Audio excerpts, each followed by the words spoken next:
పల్నాడు జిల్లా క్రోసూరు గ్రామంలో వెంకటేశ్వర స్వామి గుడిలో విగ్రహాన్ని గుర్తులేని వ్యక్తులు ధ్వంసం చేశారు.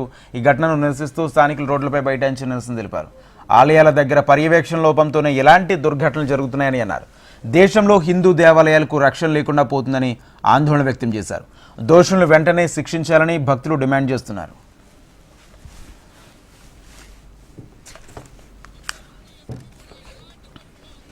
కలిసి ఉండేటటువంటి పరిస్థితి, అలాంటి పరిస్థితి ఇప్పుడు ఒక్క క్షణంలో దాన్ని జడగొట్టడం జరిగింది. హిందువులంటే ఐక్యతగా లేరు, విడిపోయి ఉన్నారు, ఏళ్ళేం చేస్తారనే భావన అనుకున్నారేమో.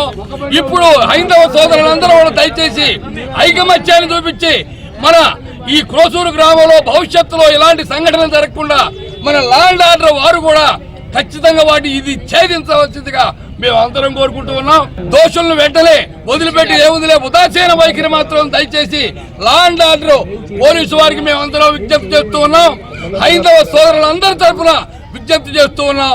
దీన్ని ఏదోలే అయిపోయిందని చెప్పి ప్రస్తుతానికి ఆపేయకుండా వెంటనే దీన్ని పూర్తిగా పరిశోధన చేసి ఎక్కడ ఉన్నటువంటి కలుగులో ఉన్నటువంటి ఎలుకల్ని ఇవాళ ఒక్కడు అనుకోవద్దు, రేపు భవిష్యత్తులో ఇదే ఆధారంగా చేసుకొని ఇంకోటి జరుగుతుంది. మరి హిందువులు ఎంతో పవిత్రంగా పూజించేటటువంటి